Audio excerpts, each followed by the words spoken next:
12 फरवरी 2026 मध्य प्रदेश के सिंगरौली में अजय और उमा की शादी हुई। तस्वीरों में आप देख सकते हो दुल्हन और दुल्हे राजा को। अजय की खुशी का ठिकाना ही नहीं, क्योंकि खूबसूरत पत्नी जो मिल गई। शादी के ठीक 27 दिन बाद उमा ने पति की प्रेमी से हत्या करवा दी। वारदात को अंजाम उस वक्त दिया गया जब वो पत्नी को लेने ससुराल जा रहा था। मिलिए 24 साल की उमा से। वर्ष 2024 में इसे इंस्टाग्राम पर प्यार हुआ सिंगरौली के रहने वाले अमर से। धीरे धीरे दोनों की बातचीत बढ़ी और फिर उमा घर से बहाने बनाकर अपने प्रेमी से मिलने जाने लगी, कभी होटल तो कभी पार्क। हैरानी की बात यह थी कि अमर पहले से ही शादीशुदा था और 2 बच्चों का पिता भी। लेकिन कहते हैं जब इंसान प्यार में अंधा हो जाता है तो सही गलत की समझ कम हो जाती है। इनका रिश्ता आगे बढ़ता उससे पहले ही परिवार को इनके प्रेम की भनक लग गई। इसके बाद उमा का घर से बाहर निकलना बंद कर दिया गया और उसका मोबाइल छीन लिया जाता है। परिवार को डर था कि कहीं बेटी बदचलन ना बन जाए। इसी डर को समझते हुए उसका रिश्ता सीधी जिले के अजय के साथ तय कर दिया गया। वही पंडित से मुहूर्त निकलवाकर 12 फरवरी को दोनों की शादी कर दी गई। हालांकि उमा इस शादी से खुश नहीं थी। वजह बताई जाती है कि उसे अजय का रंग पसंद नहीं था,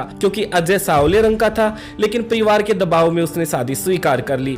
शादी के बाद उमा करीब 10 दिन तक तो ससुराल में रही, फिर मायके लौट आई। पति अजय ने कारण पूछा तो उसने कहा कि उसका मन नहीं लग रहा और वह 1 महीने मायके में रहना चाहती है। लेकिन सच्चाई कुछ और थी। मायके लौटने की सबसे बड़ी वजह थी उसका पुराना प्रेमी अमर, जिसे वह भूल नहीं पा रही थी। कुछ दिनों बाद जब दोनों मिले तो एक खौफनाक योजना बनाई।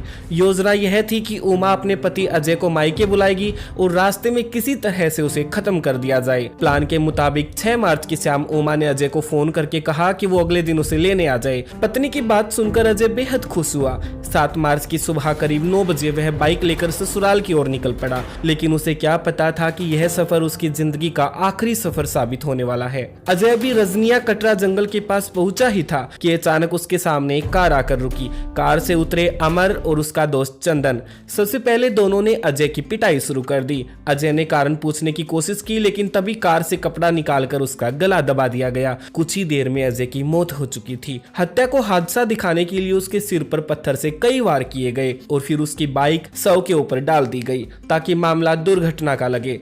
शाम 6 बजे तक जब अजय अपनी पत्नी को लेकर घर नहीं पहुंचा तो उसके पिता ने फोन मिलाया, लेकिन फोन बंद था। इसके बाद उमा के पिता से संपर्क किया गया, जहां से पता चला कि अजय तो वहां पहुंचा ही नहीं। यही से परिवार की चिंताएं बढ़ने लगी। आशंका के चलते तुरंत थाने में शिकायत दर्ज कराई गई। अगली सुबह 7 मार्च 2026 को पुलिस को सूचना मिलती है कि रजनिया कटरा जंगल में बाइक के पास एक शव पड़ा है। सूचना मिलते ही पुलिस टीम मौके पर पहुंची और फोरेंसिक जांच शुरू की गई। पहली नजर में ही पुलिस को शक हो गया था कि यह हादसा नहीं बल्कि हत्या